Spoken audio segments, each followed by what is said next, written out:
আমি দুঃখ পেয়েছি এনসিপি যখন এদের পক্ষ নিছে, বাউলদের এনসিপি, এটার নাম দিছিলাম আমি ন্যাশনাল চিলড্রেন পার্টি, এখন এটার নাম দিছি ন্যাশনাল চেঞ্জ পার্টি। বদলায় গেছে, কি হয়েছে? বদলায় গেছে। এরা পক্ষ নিছে বাউলদের। তোমরা তো বিশ্ববিদ্যালয়ের শিক্ষিত ছেলে, ইসলাম বিরোধিতা করা কি বাক স্বাধীনতা? কথা বলেন। ইসলামের বিরোধিতা কি মত প্রকাশের স্বাধীনতা? এখন মনে করেন এনসিপির ছেলেগুলো মিটিং করছে, আর কেউ উঠে স্টেজের উপর তাদের মাথায় পেশাব করলো, অপরাধ হবে? হবে তো। কিন্তু সে পেশাব যে করছে, সে যদি বলে this is my freedom of expression, এটা আমার মনের স্বাধীনতা, মন চাইছে, মেনে নিবে? আপনার পছন্দ হয়েছে কারো বউ, আপনি এটা নিয়ে ভাগলেন, চলবে? অপরাধ না? কেন? এখানে মনের স্বাধীনতা।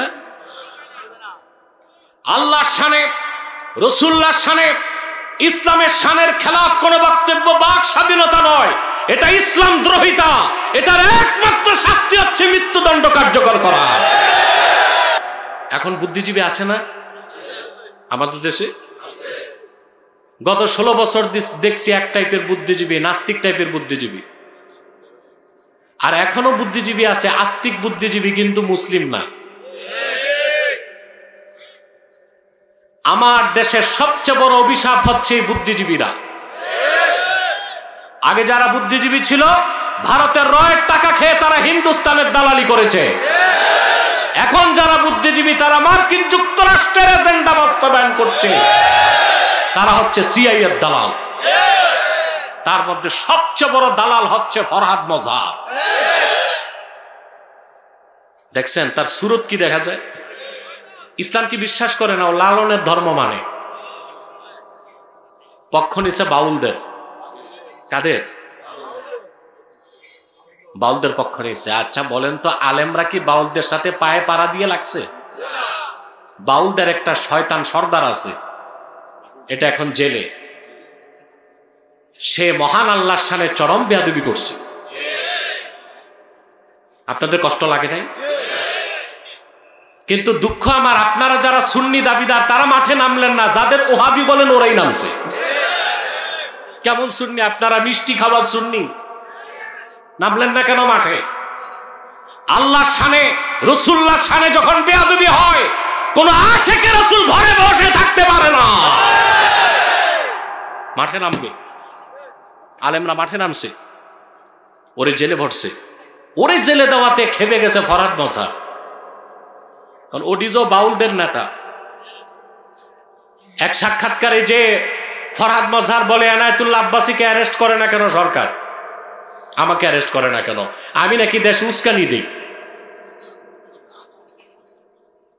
আমিও বলে দিছি, ফরহাদ বাড়াবাড়ি করো না, দাড়িগুলো তো রবি ঠাকুরের মতো নাভি পর্যন্ত, বাড়াবাড়ি করো না। যে তৌহিদি জনতাকে ভয় পাও, যদি মাঠে নামে কোদাল দিয়া তোমার দাড়িগুলো চেষে জুতা পেটা করে বাংলাদেশ থেকে বের করে দিবে।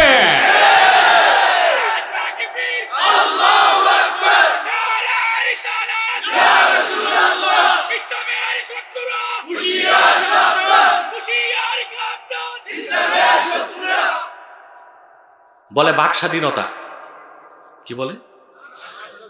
মনের স্বাধীনতা।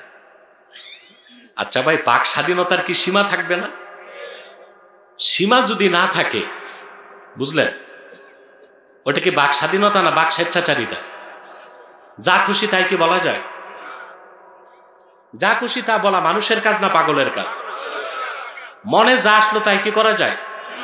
নাস্তিকরা এটার নাম দিয়েছে ফ্রিডম অফ এক্সপ্রেশন, অর্থাৎ মনের স্বাধীনতা। যা চায় তা করবে, যা চায়। আজকের ঘটনা জানেন? বিবাড়িয়াতে এক কুলাঙ্গার নাস্তিক যুবক আল্লাহর কোরআনে আগুন দিয়েছে।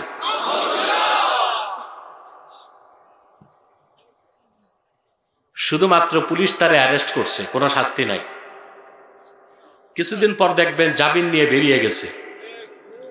তো বাংলাদেশে আমরা চাই আল্লাহর শানের খেলাফ রাসূলুল্লাহ শানের খেলাফ, ইসলামের শানের খেলাফ, কোরআন সুন্নাহর শানের খেলাফ যদি কেউ বক্তব্য দেয়, তার সর্বোচ্চ শাস্তি মৃত্যুদণ্ড রাষ্ট্রকে কার্যকর করতে হবে।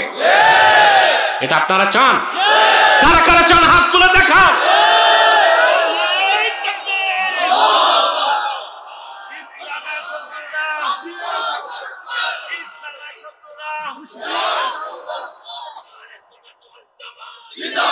তোমরা যদি ইসলাম বিরোধিতার ক্ষেত্রে বাক স্বাধীনতার, মত প্রকাশের স্বাধীনতার কথা বলো, মুসলমান যদি সুষ্ঠু বিচার না পায়, মুসলমান তার আইনের স্বাধীনতা চালু করে দিবে। তোমার যদি বাক স্বাধীনতা ঠেকাইতে হয়, আমার হাতের স্বাধীনতা চালু হবে। এই বুদ্ধিজীবীগুলো সবচেয়ে বড় কলঙ্কিত শয়তান, এগুলো বাংলাদেশে আসছে। এসে বলল, আখবিরনি আন মুহাম্মাদিন সাল্লাল্লাহু আলাইহি ওয়াসাল্লাম আসাদিকুন হুয়া আম কাযিবুন ওয়া ইন্নাহু লাইসা হাহুনা মিন কুরাইশিন গায়রি ওয়া গায়রুকা ইয়াসমাউ কালামানা। আবু জাহেল, তোমার কাছে একটা প্রশ্ন করি, সত্য করে জবাব দিবা। এখানে তুমি আমি ছাড়া কেউ নাই, আমাদের কথা কেউ শুনবে। সত্য করে বলো, মুহাম্মদ সাল্লাল্লাহু আলাইহি ওয়াসাল্লাম মহাসত্যবাদী কিনা। এত বড় নিকৃষ্ট কাফের আবু জাহেল, আবু জাহেলকে ঘৃণা করেন? কেউ ছেলের নাম রাখছে আজ তক আবু জাহেল? কত আজে বাজে নাম রাখছে, সেন্টু, বল্টু, হকি স্টিক, ব্যালিস্টিক, জুতা, স্যান্ডেল, কিন্তু ভুলেও আবু জাহেল না, এত ঘৃণা। হ্যাঁ, এজিদ নামও কেউ রাখে না। ঠিকই কইছে, ভালো কথা মনে করছে। দেশে এজিদের দালালও বাইরে গেছে, ভালো কথা মনে করছে। আমরা হযরত মুয়াবিয়াকে মাথার তাজ মনে করি, আর এজিদকে বেঈমান কাফের মনে করি। এটা আমার ব্যক্তিগত মত। না, আহলুস সুন্নাহ ওয়াল জামাতের সবাই এটা মানে না। আমার সাথে বহুত বুঝানোর পর মানে, এখন আগে মানতে চায় না। বলছে আবু হানিফা বলে নাই কাফের। আমি বলছি আবু হানিফা বলে নাই, তাতে কি 27 জন মুজতাহিদ বলছে? সমস্যা আছে মানতে? আর এটা তো ফেকার মাসালা না, আকীদার মাসালা। এই ক্ষেত্রে কোনো মাযহাব মানার দরকার।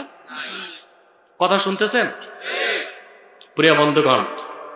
আখনাস বিন শারিক আবু জাহেলকে জিজ্ঞেস করছে, বলো তো, সত্য করে বলো, মুহাম্মদ সাল্লাল্লাহু আলাইহি ওয়াসাল্লাম যা বলেন তা কি সত্য? আবু জাহেল জবাব দিল, ক্বালা ওয়াইহাকা ওয়াল্লাহি ইন্না মুহাম্মাদান সাল্লাল্লাহু আলাইহি ওয়াসাল্লাম লা সাদিকুন ওয়া মা কাযাবা মুহাম্মাদুন সাল্লাল্লাহু আলাইহি ওয়াসাল্লাম কাত্তু।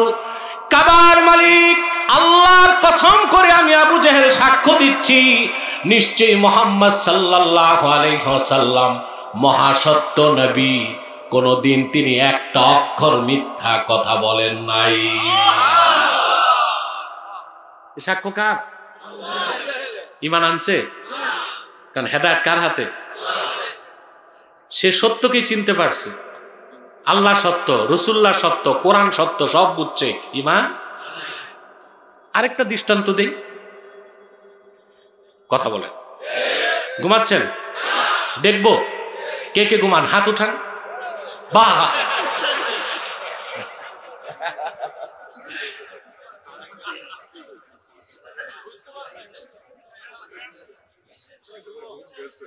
সেজন্যই তো আমি বলি, হুজুগে বাঙালি না, না বুঝে বাঙালি। কোন প্রবাদটা চলে? হুজুগে বাঙালি না, না বুঝে বাঙালি। এই না বুঝতে বুঝতে আপনাদের দেশ কিন্তু বিজাতির হাতে যাচ্ছে। না বুঝতে বুঝতে 5 তারিখের আগেও বুঝেন নাই, 5 তারিখেও বুঝেন নাই, তারপরেও বুঝেন নাই, এখনো বুঝেন না। এই বুঝতে বুঝতে আপনাদের দেশ কিন্তু যাচ্ছে বেদিনের হাতে। এই সব কিছু আপনাদের ভাই ছাড়া আর কেউ প্রতিবাদ করে না। আমি মনে করি হায়াত মওত আল্লাহর হাতে। নির্ধারিত সময়ের 1 সেকেন্ড আগে আমাকে কেউ মৃত্যু দিতে পারে না। পারে? শরীয়তের বিধান মোতাবেক যতটুকু সতর্কতা থাকা দরকার আমি থাকি আল্লাহর রহমতে, বাকিটা আল্লাহর হাতে। ঠিক না? প্রিয় বন্ধুগণ, সহিহ বুখারী দ্বিতীয় খণ্ড কিতাবুল মাগাজি হাদিস নাম্বার 3950। রাসূলুল্লাহ সাল্লাল্লাহু আলাইহি ওয়াসাল্লামের বিশিষ্ট সাহাবী ছিলেন সাদ বিন মুআজ রাদিয়াল্লাহু তাআলা। ওনার বন্ধু ছিল মক্কার নিকৃষ্ট কাফের উমাইয়া ইবনে খালাফ। উমাইয়া ইবনে খালাফ, তার উপাধি ছিল আবু সাফওয়ান। এই উমাইয়া ইবনে খালাফ সেই ব্যক্তি যে হযরত বেলালকে বছরের পর বছর নির্যাতন করছে, ঠিক না? উমাইয়া ইবনে খালাফ যখন মদিনা মুনাওয়ারা যেত, সাদের বাড়িতে উঠত। সাদ যখন মক্কা মুকাররমা আসতো, উমাইয়ার বাড়িতে উঠত। হিজরতের পর মক্কা বিজয়ের আগে সাদ বিন মুআজ মদিনা মুনাওয়ারা থেকে মক্কা মুকাররমা আসলো কাবা ঘর তওয়াফ করতে, উমরা করতে। তখন তো মক্কায় কাফেরদের সংখ্যা বেশি, মক্কা বিজয় তখনও হয় নাই, একটা ভয়ের বিষয় আছে না? এসে তিনি তার পরিচিত বন্ধু উমাইয়ার বাড়িতে উঠছে। উঠে উমাইয়াকে বলল, ইয়া আবা সাফওয়ান, উনজুর লি সাআতা খালওয়াতিন লাআল্লি আন আতুফাল কাবা। তুমি আমার জন্য একটা খালি সময় বের করো, আমি যেন চুপচাপ যে একা কাবা ঘর তওয়াফ করে মদিনা মুনাওয়ারায় ফিরে যেতে পারি। ঠিক দুপুর বেলা যখন প্রচন্ড রোদ, এখনো কিন্তু বেশি রোদে অনেক হাজি যায় না, রাতে যায়, ঠিক না? কিন্তু রোদ দেখলে হবে কি রোদ, কি সকাল কি বিকাল, লাখ লাখ হাজি তোয়াফি করতেছে। যাদের রোদ সহ্য হয় না তারা রাতে তোয়াফ করে, ঠিক না? সাদ বিন মুআজ আর উমাইয়া দুজনই কাবা ঘরের কাছে যে দুপুর বেলায় দেখে শয়তান আবু জেহেল দাঁড়ায় আছে। আবু জেহেল হযরত সাদকে দেখেই ওর রক্ত মাথায় উঠে গেছে। মদিনা মুনাওয়ারা থেকে হিজরতের পরে মক্কা আসা সাহস করছে।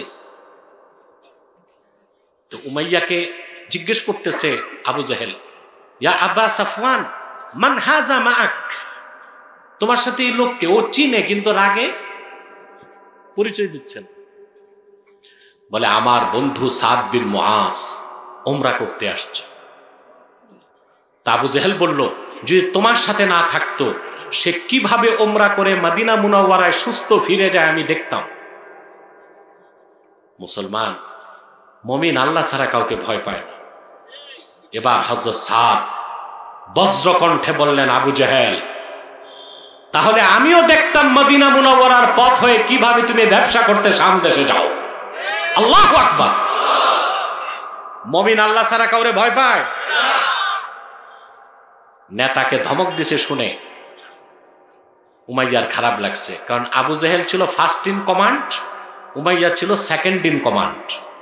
নেতা ভাগ থাকে না, কথা বলেন। 5 তারিখের পর দেখেন না কত নেতা বের হয়েছে, জীবনে নাম শুনি নাই।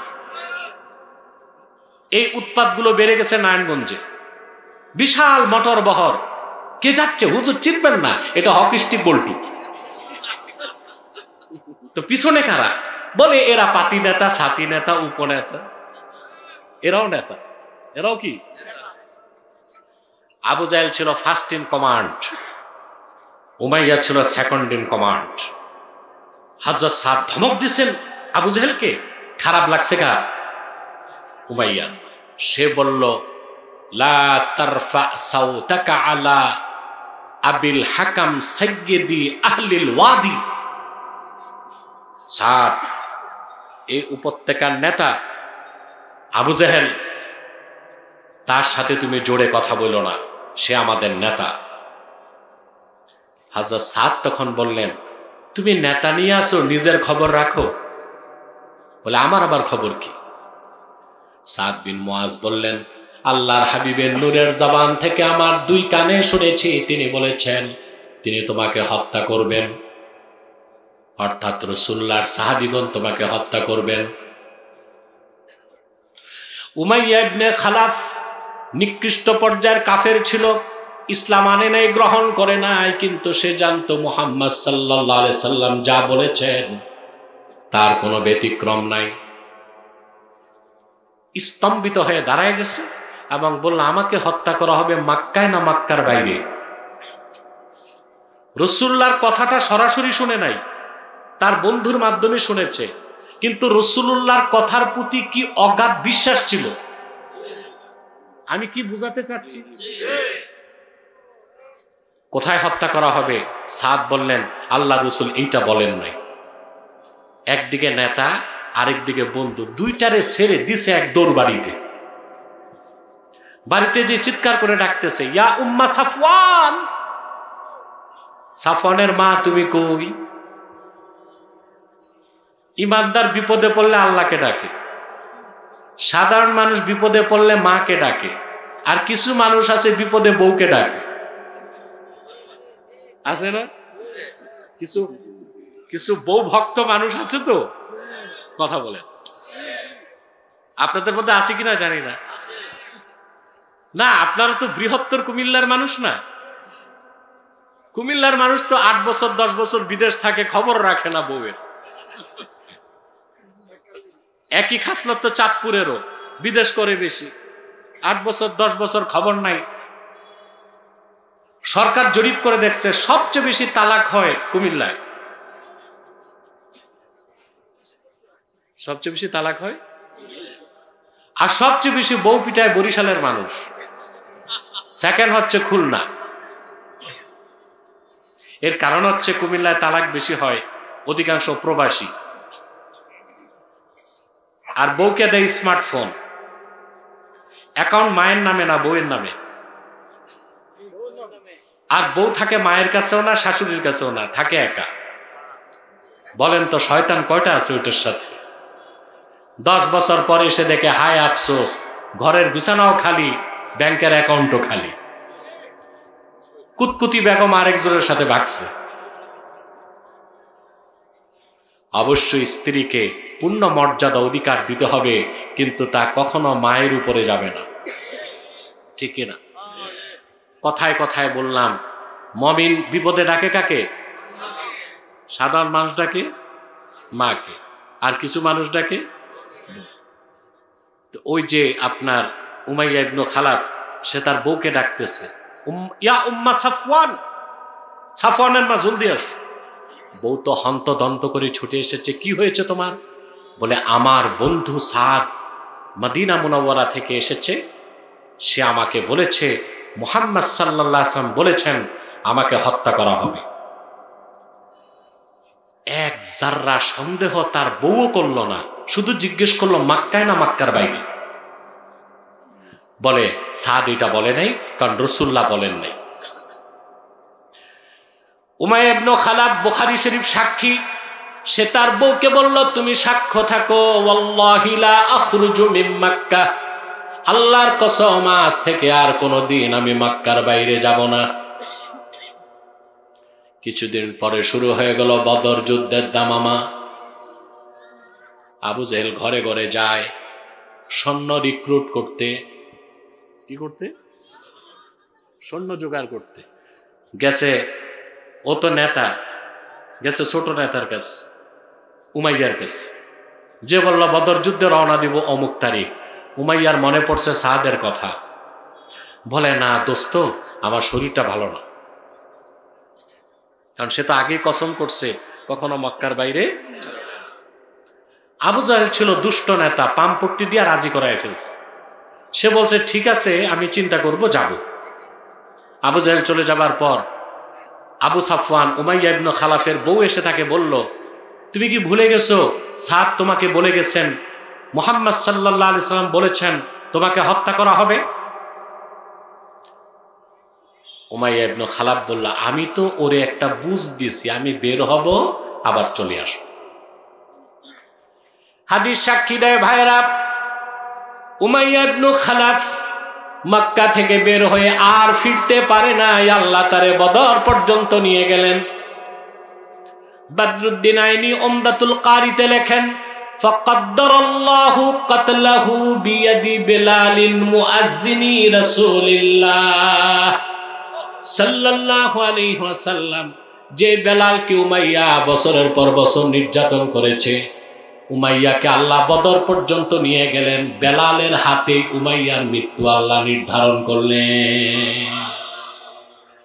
আমি বুঝাতে চাইলাম উমাইয়া ইবনে খালাফ, আবু জাহেল সহ মক্কার কুরাইশ কাফেররা, মদিনা মুনাওয়ারার অধিকাংশ ইহুদিরাই জানতো মুহাম্মদ সাল্লাল্লাহু আলাইহি সাল্লাম যা বলেন তা মহাসত্য, তিনি আল্লাহর আখিরি নবী।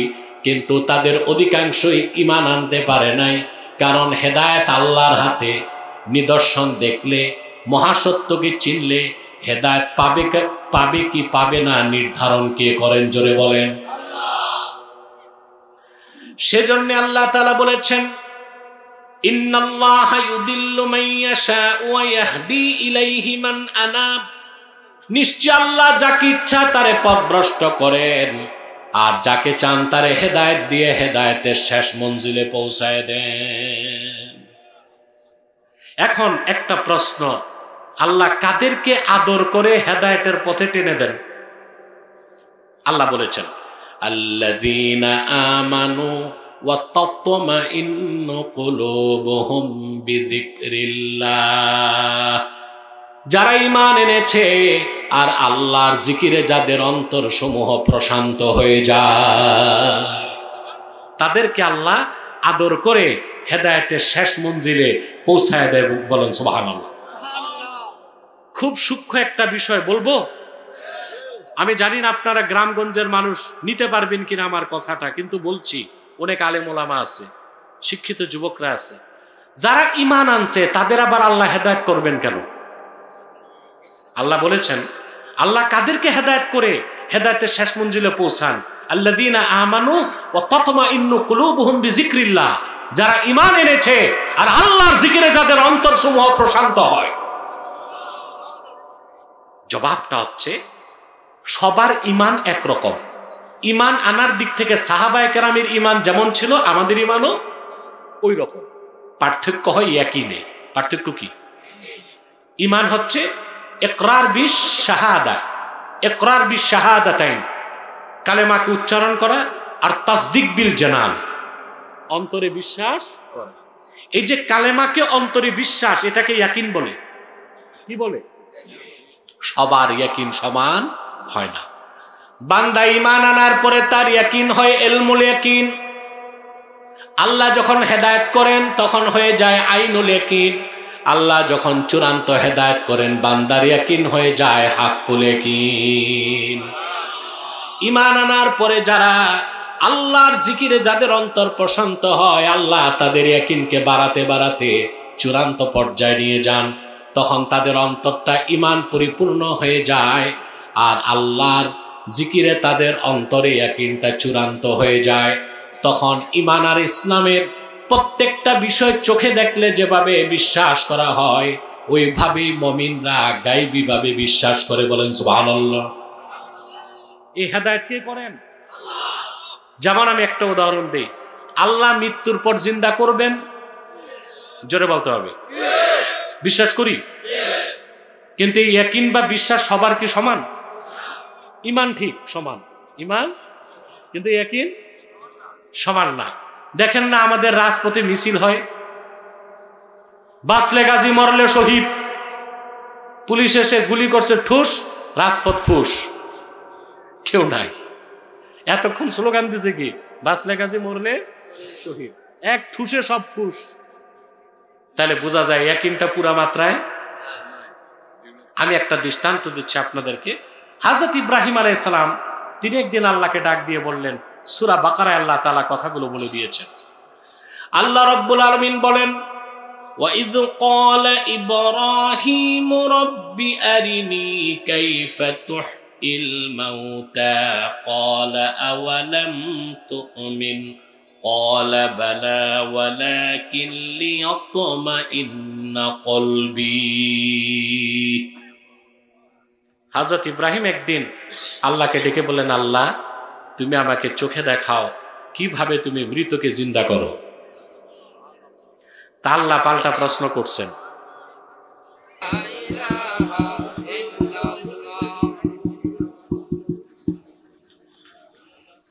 লা ইলাহা ইল্লাল্লাহু মুহাম্মাদুর রাসূলুল্লাহ সাল্লাল্লাহু আলাইহি ওয়াসাল্লাম।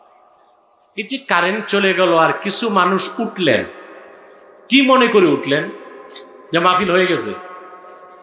কথা বলে, হ্যাঁ না বদকিসমত? আবার ভয় পাইছে অন্ধকারে কিছু হয় কিনা, এটাই ভয় পাইছে। কোন একটা মানুষও মাথাটা নাড়ার চেষ্টা করবেন না, আর কয়েক মিনিটে আমরা বিষয়বস্তুটা শেষে পৌঁছতে পারি। ইব্রাহিম আলাইহিস সালাম বললেন, তুমি কিভাবে মৃতকে জিন্দা করো, আল্লাহ আমাকে দেখাও। আল্লাহ বললেন, আওয়ালাম তুমিন, তুমি কি বিশ্বাস করো না? হযরত ইব্রাহিম বললেন, ক্বালা বালা ওয়ালাকিন লিয়াতমাইন্না কলবি। সমস্ত মুফাসসির একমত, এই আয়াতের অর্থ হচ্ছে লিয়াতমাইন্না কলবি আই লিয়াজদাদা ইয়াকিনি।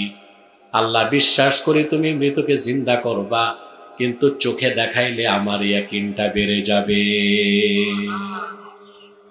ইয়াকিনটা চোখে দেখার আগে ইয়াকিনটা ইলমুল ইয়াকিন, চোখে দেখলে হবে আইনুল ইয়াকিন। সুবহানাল্লাহ। আল্লাহ তখন তাকে কি বললেন? আল্লাহ বললেন, তুমি 4টা পাখি দাও। কয়টা পাখি?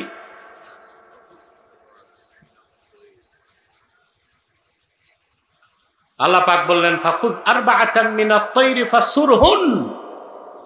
4টা পাখি নাও আর তোমার কাছে পোষ মানাও। কি করো? পোষ মানাও। সুম্মা জাল আলা কুল্লি জাবালিন মিনহুন্না জুযআন সুম্মা দুহুন্না ইয়াতিনাকা সা'য়া। অতঃপর এই 4টা পাখি পোষ মানানোর পর জবাই করে কেটে টুকরা টুকরা করে পাহাড়ে ছড়ায় দাও, তারপর ডাক দাও, আমার হুকুমে জিন্দা হয়ে তোমার হাতে চলে আসবে। ইব্রাহিম আলাইহিস সালামের ইয়াকিন বাড়ছে কিনা?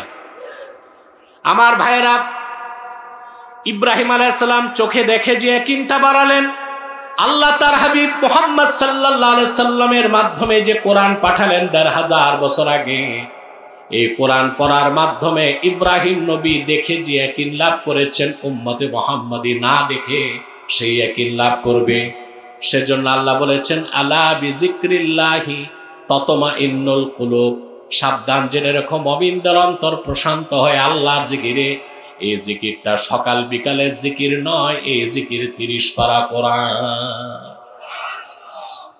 এটা আমরা বুঝি না, এজন্য আমাদের খানকাগুলোতে সকাল বিকাল জিকির আছে, কিন্তু সবচেয়ে বড় জিকির যে কোরআন, এই জিকির নাই। আমি শুনে খুশি হলাম যে এখানে মাদ্রাসা আছে।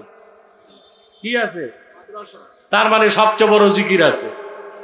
সবচেয়ে বড় যেই পীর সাহেবের খানকায় মাদ্রাসা নাই, ওইটা পরিপূর্ণ খানকা না।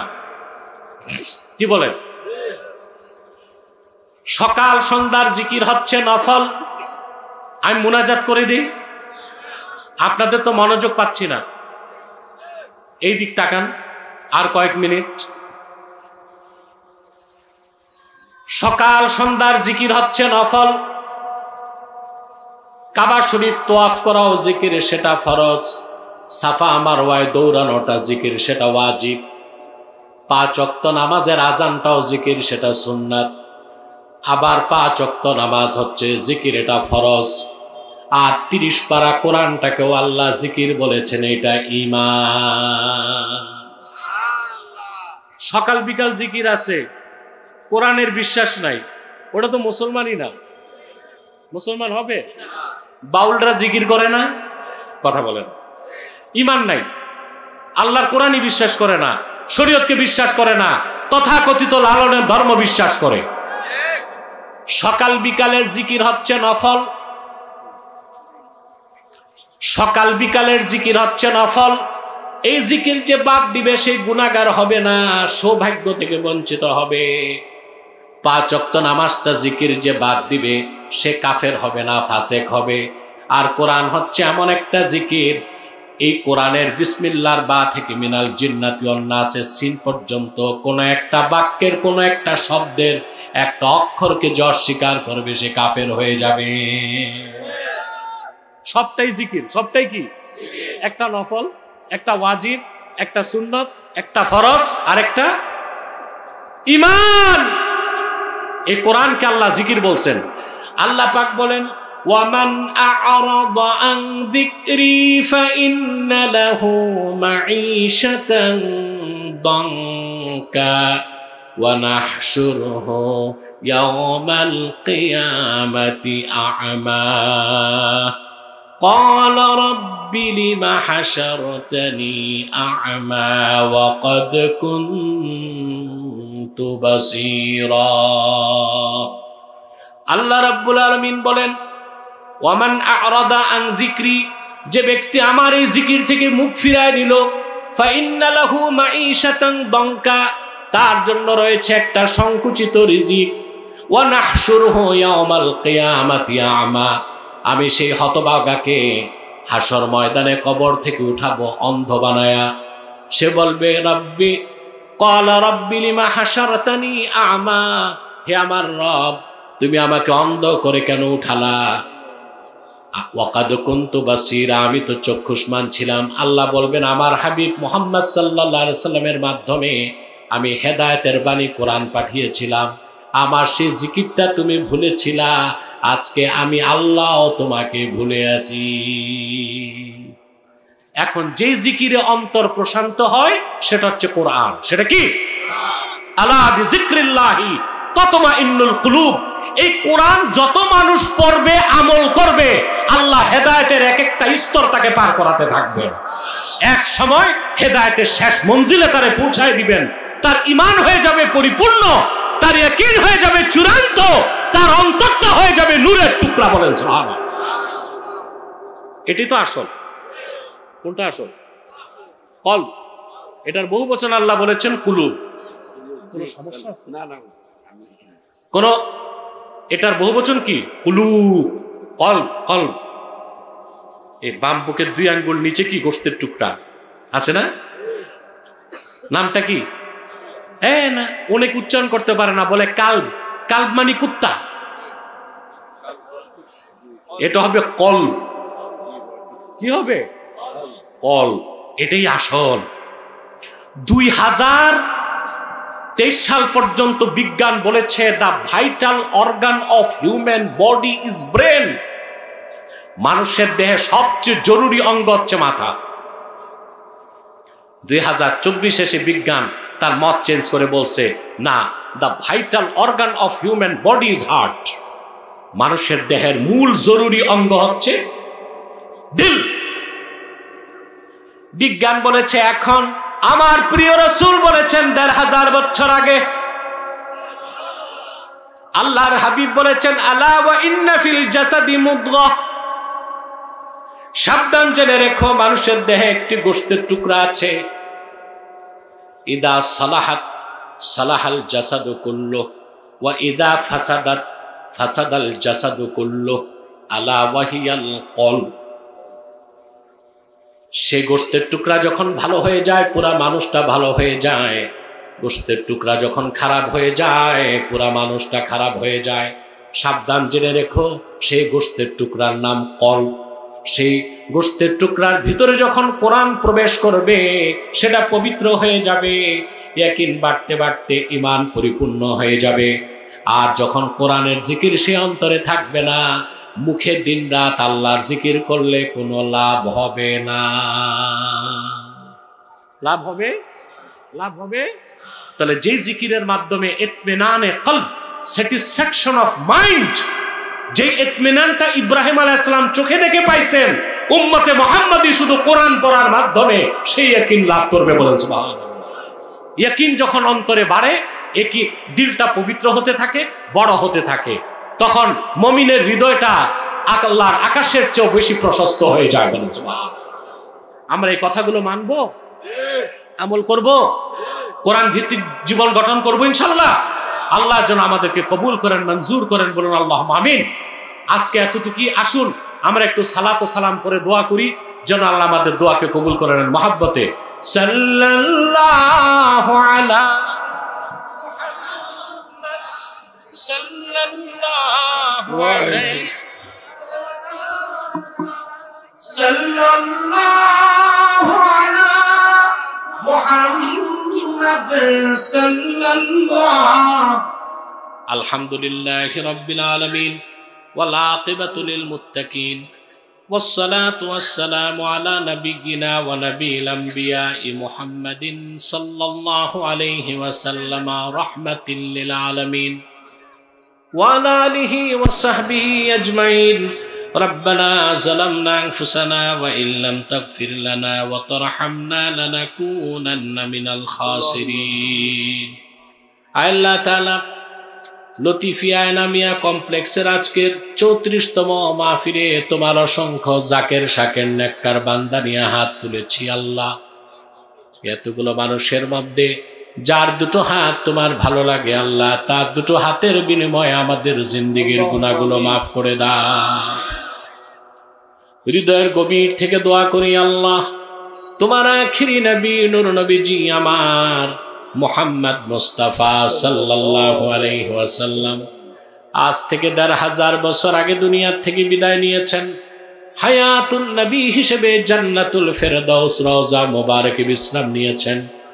আল্লাহ জীবনে একবার তোমার আখিরি নবী নূর নবীজি আমার মুহাম্মদ মুস্তাফা সাল্লাল্লাহু আলাইহি ওয়াসাল্লামের জান্নাতুল ফেরদাউস রওজা মোবারকে উপস্থিত হয়ে গো আল্লাহ, তোমার হাবিবের নূরের কদমে দরুদ ও সালামের হাদিয়া দেবার আগে আল্লাহ তুমি ডাক দিও না।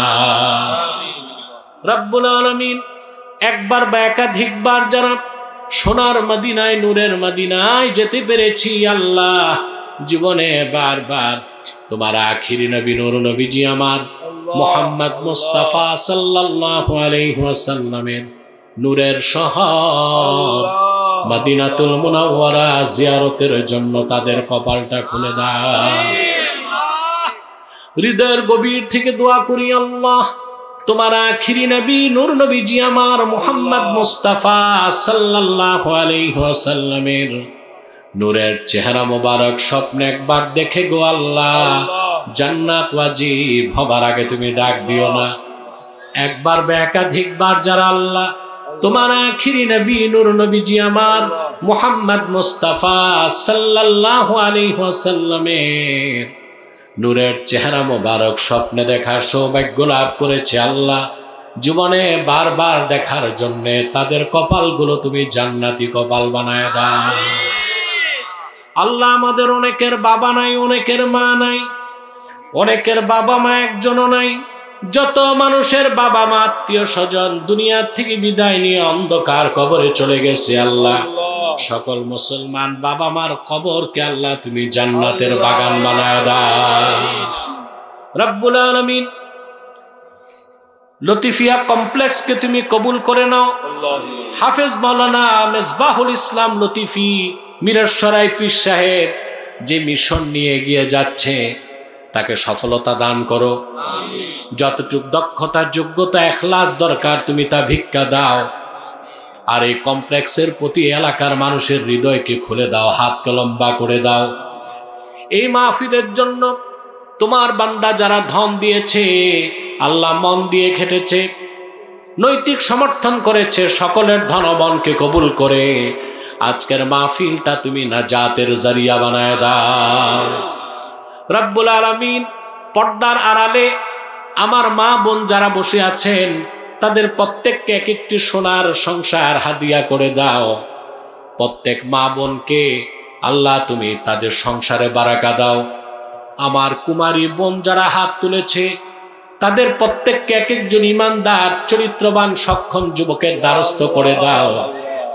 আল্লাহ আমি সহ যত পাপী তোমার বান্দা হাত তুলেছি, কোরআনের মাহফিলের ইজ্জতে আমাদের সবার গুনাহ মাফ করে তোমার ওলির কাতারে জায়গা করে দাও। রব্বুল আলামিন আল্লাহ তাআলা কচুয়ার আমার কলিজার টুকরা যুবকগুলোরে তোমার হাতে তুলে দিলাম। প্রত্যেক যুবককে খাঁটি ইমানদার বানায় দাও, সহি আকীদার ধারক বানায় দাও, আহলুস সুন্নাহ ওয়াল জামাতের অনুসারী বানায় দাও। প্রত্যেক যুবককে খাতমে নবুয়ত আন্দোলনের সৈনিক বানায় দাও, নামাজি বানায় দাও। যে যুবকটা বেকার তারে কর্ম দাও, যার ব্যবসা আছে ব্যবসায় বারাকা দাও। আর যে যুবক বন্ধু বিদেশ যেতে চায় তার বিদেশ যাবার স্বপ্ন পূরণ করে দাও।